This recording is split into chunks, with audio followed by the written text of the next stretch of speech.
Bismillahirrahmanirrahim. Assalamualaikum warahmatullahi wabarakatuh. Hari ini Ustadz akan menjelaskan materi pendidikan agama Islam dan budi pekerti pelajaran 2 tentang mengenal nama Allah Subhanahu wa Ta'ala dan kitab-kitabnya. Untuk mempersingkat waktu, langsung saja kita ke materi yang pertama, yaitu mari mengenal Allah Subhanahu wa Ta'ala. 1. Mengenal Allah Subhanahu wa Ta'ala melalui Asmaul Husna.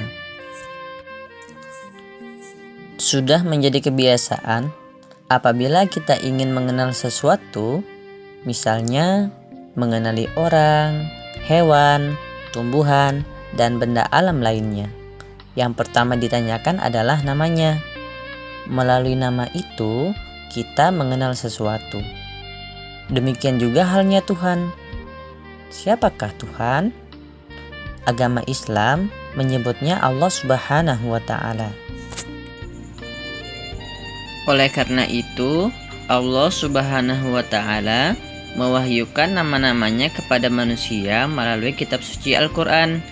Di sana disebutkan nama-nama Allah Subhanahu wa Ta'ala sebanyak 99 nama atau disebut dengan Asmaul Husna, yaitu nama-nama yang baik dan indah.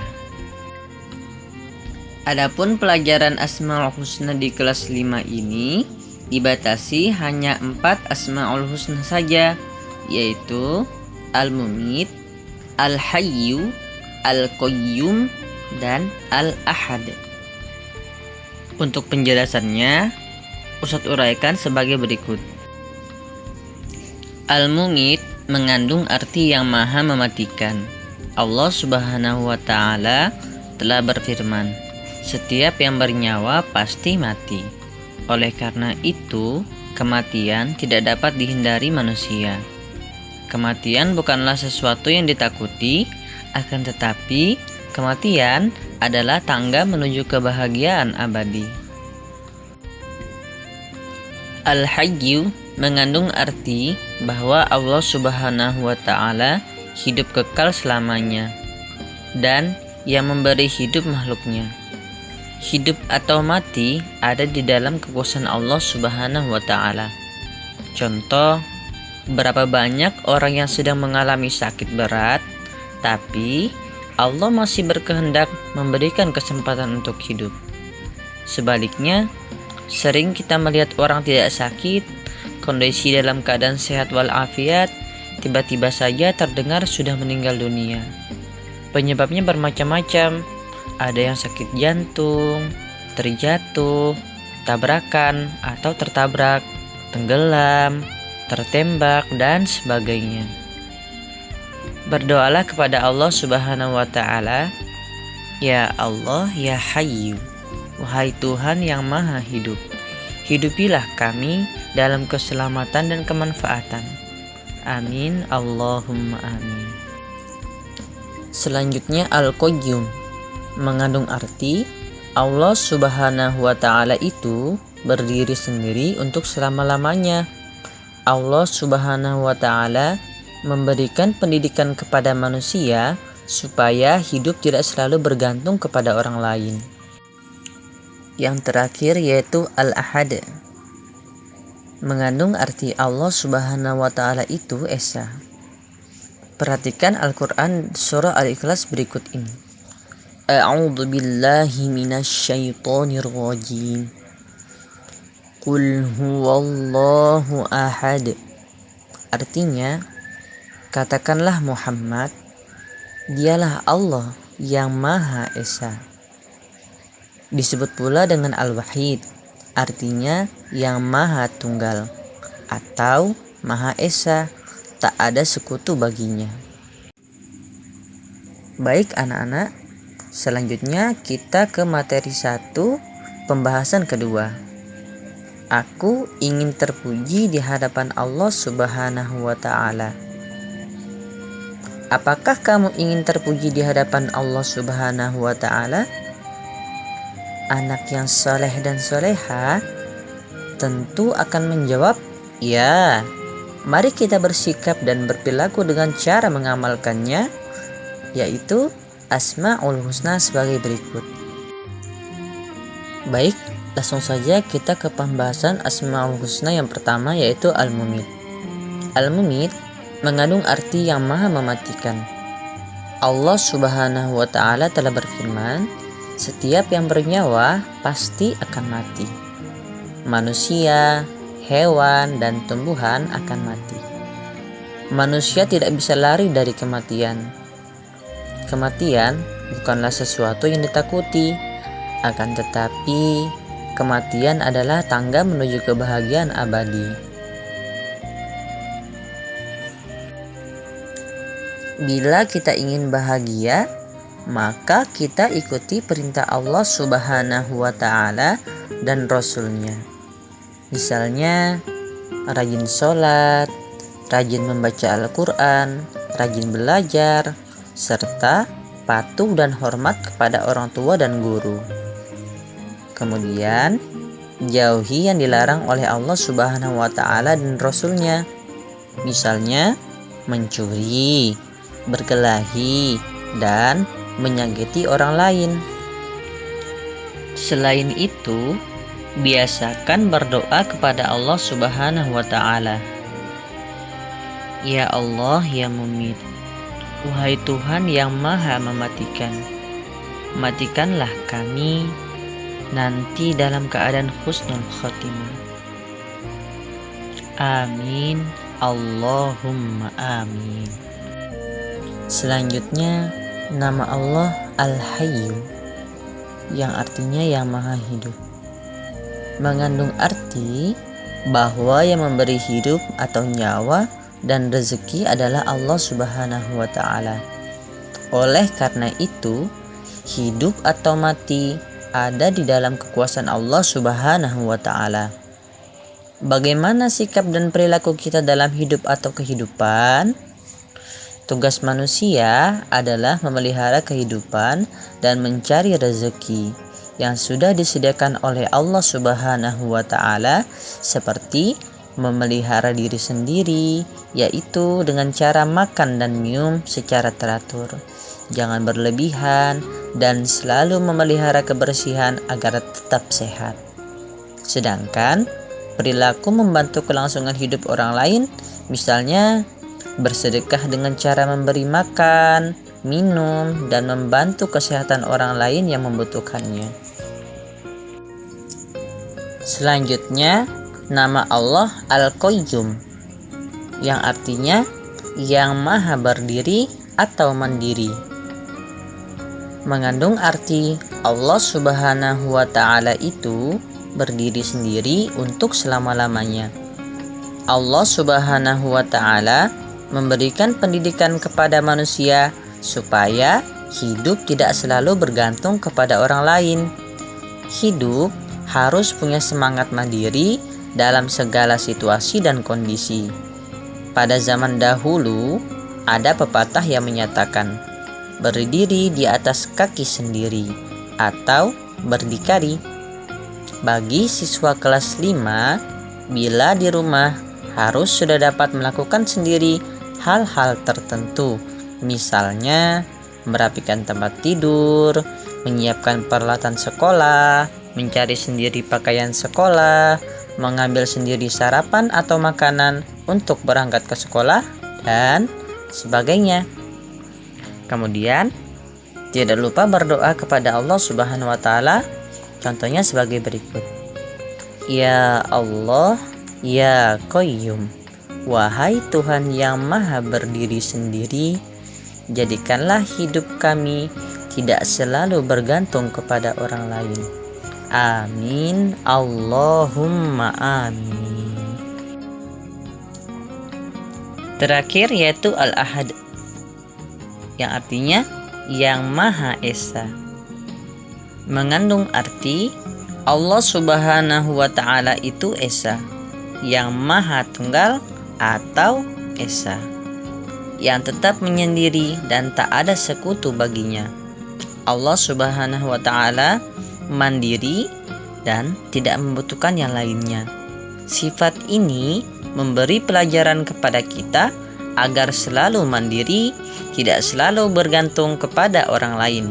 Misalnya, mandi, makan, berpakaian, mengerjakan PR, menyusun dan merapikan buku pelajaran di rumah dan sekolah. Kemudian berdoa sendiri seperti berikut. Ya Allah, Engkau Tuhan satu-satunya, tiada sekutu bagimu. Engkau tempat meminta, jadikanlah aku dapat hidup mandiri. Amin. Allahumma amin. Selanjutnya kita ke pembahasan materi kedua, yaitu mengenal kitab-kitab Allah Subhanahu wa Ta'ala. Pada materi ini ada dua pembahasan. Yang pertama, perintah beriman kepada kitab-kitab Allah Subhanahu wa Ta'ala, dan yang kedua adalah nama-nama kitab Allah Subhanahu wa Ta'ala. Baik anak-anak, langsung saja kita ke pembahasan yang pertama, yaitu perintah beriman kepada kitab-kitab Allah Subhanahu wa Ta'ala. Nah, dalam hal ini anak-anak bisa buka Quran surah An-Nisa, yaitu surah keempat dalam Al-Quran, ayat 136 yang berbunyi, A'udzu billahi minasyaitonir rajim. Ya ayyuhalladzina amanu aminu billahi wa rasulihi wal kitabil ladzi nazzala ala rasulihi wal kitabil ladzi anzala min qabl.